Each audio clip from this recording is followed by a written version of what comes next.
আসসালামু আলাইকুম। আশা করি সকলে ভালো আছেন ইনশাআল্লাহ। তো আজ আমরা চলে এসেছিলাম আমাদের উপহার গ্রহণ করার উদ্দেশ্যে। উপহার বলছি এই কারণেই মানে আমরা যে এই ঘাসগুলো আজকে নিচ্ছি, এগুলো মূলত আমরা উপহার পেয়েছি। এই ঘাসগুলা যেখানে আছে এটা হলো চর অঞ্চল। তো আমরা সে চরে চলে গেছিলাম এই ঘাসগুলো কাটার উদ্দেশ্যে। এখানে ঘাস আর নেয়ার উদ্দেশ্যটা হচ্ছে যদি এখান থেকে ঘাস না নেয়া হয় তাহলে ডুবে যাবে। কারণ নদীতে এখন পানি বৃদ্ধি পাওয়ার সময় হয়ে গেছে। অলরেডি পানি বৃদ্ধি পাচ্ছে। তো সেই লক্ষ্যে যার ঘাস সেই ঘাসগুলোকে খাইয়ে শেষ করতে পারছে না।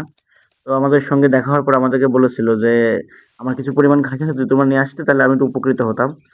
তো সেই লক্ষ্যে আমরা চলে গিয়েছিলাম এবং ঘাসগুলো নিচ্ছিলাম। আর সবথেকে বড় ব্যাপারটা হচ্ছে জায়গার আবহাওয়া।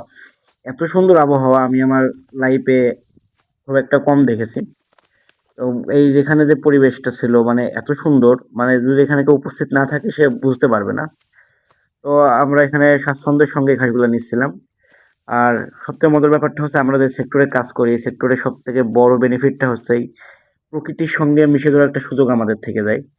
কারণ আমরা আমাদের স্পেসিফিক কোনো ফিল্ড নাই, মানে স্পেসিফিক কোনো ওয়ার্ক প্লেস নাই। সেক্ষেত্রে আমরা কখন কোথায় কোন পরিবেশে যাই, কোথায় কি করব, এটা আল্লাহ পাক ভালো জানেন। এবং তার দেওয়া তাওফিকের মধ্যে আমরা সবচেয়ে বেশি উপভোগ করি যে আমরা বিভিন্ন সময় বিভিন্ন পরিবেশের সঙ্গে মিল হয়ে কাজ করতে পারি।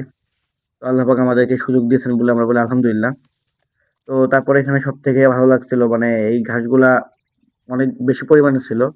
আর সবথেকে বড় কথা বলতে এগুলো আজকেই নিয়ে শেষ করতে হবে। আমরা এখানে চাইলেও মানে কালকের জন্য রাখতে পারবো না। কারণ দূরের জায়গা আর অন্যের জিনিস। তো সে বলছে পরিষ্কার করে নিতে হবে। সেই হিসাবে আমরা একদম ফুললি ফিল্ড পরিষ্কার করে নিচ্ছিলাম যতটুকু পারা সম্ভব।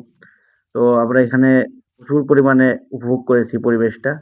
তো আলহামদুলিল্লাহ আল্লাহ পাকের এত সৃষ্টি এত বড় একটা রহমতের মধ্যে আমাদেরকে ফেলানোর জন্য। তো সকলে ভালো থাকবেন। চ্যানেলটিকে অবশ্যই সাবস্ক্রাইব করে আমাদের পাশে থাকবেন। আপনাদের সঙ্গে দেখা হবে আরেকটি ভিডিওতে। খুদা হাফেজ।